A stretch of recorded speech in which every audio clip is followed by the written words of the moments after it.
Imagine you just bought a stunning luxury car. The paint job is flawless, the GPS is state of the art, the leather seats are perfectly heated, but when you turn the key, absolutely nothing Right, happens. because there's just no engine under the hood. Exactly. Welcome to a new deep dive. Today, we're looking at the conclusion of a really fascinating framework for governance and society, the Diamond Framework. We've got a stack of sources today, and our mission is to explore its final synthesis. Because, that luxury car analogy. Yeah, it perfectly describes this massive modern problem our sources highlight.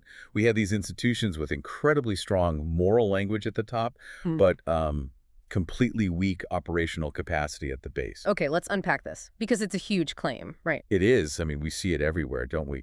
Governments that champion environmental stewardship, but, can't even maintain their own local water infrastructure.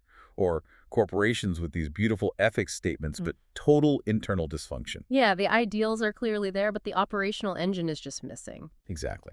So today we're exploring this final synthesis, which is a 3D civilizational operating system designed to finally build that engine. Yeah, and to fix that missing engine, the sources say we first have to fundamentally change the actual shape of how we build organizations, specifically moving away from history's favorite shape, the pyramid.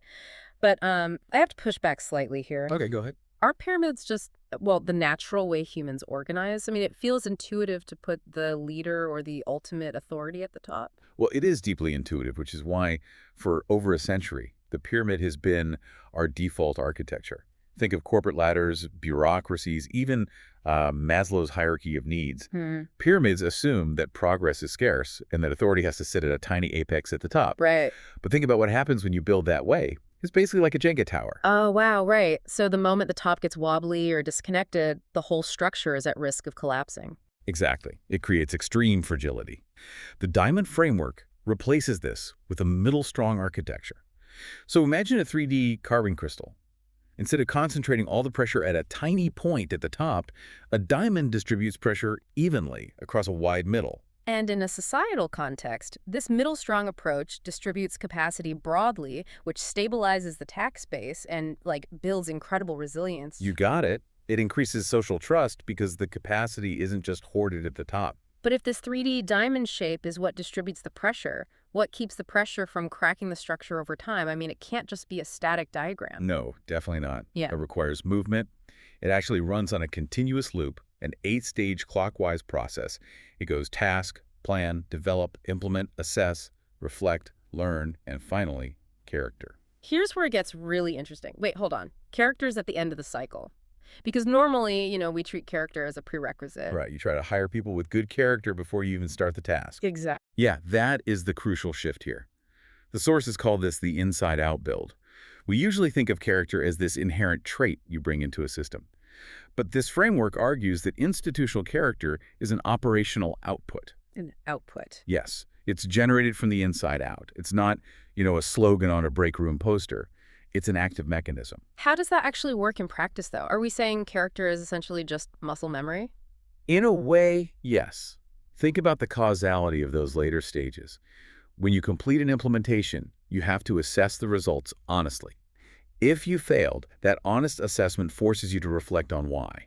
Ah, and that friction generates the learning required to act better next time. Yes. When you repeat that cycle relentlessly, task, plan, develop, implement, assess, reflect, learn that repetition creates an ethical muscle memory. That is what forms character. Okay, that makes so much sense. It's what an institution becomes through repeated cycles of action. But so, what does this all mean for you, the listener? Because we're talking about massive institutional structures, but this has to scale down, right? It does. And that's what the sources mean by the fractal nature of the diamond. A fractal is a pattern that looks the same at every scale. So the exact same cycle of planning, assessing, and learning that builds character in, say, a high school student learning a new language. Is the identical operational cycle a municipal water department uses to replace lead pipes, or a nation uses to draft policy. It scales endlessly. So whether you are managing a massive corporate project or just trying to navigate your own life, you have to abandon that fragile pyramid and start cycling. Yes. And that brings us to the framework's final call to stewardship. You can have the most beautifully designed diamond architecture, but the realization here is that systems only work when people do. It bridges the gap between ideals and reality.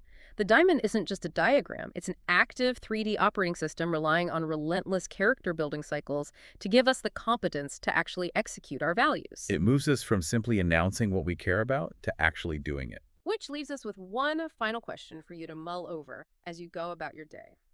If your character is simply the operational output of your daily cycles, what exactly is your current cycle manufacturing?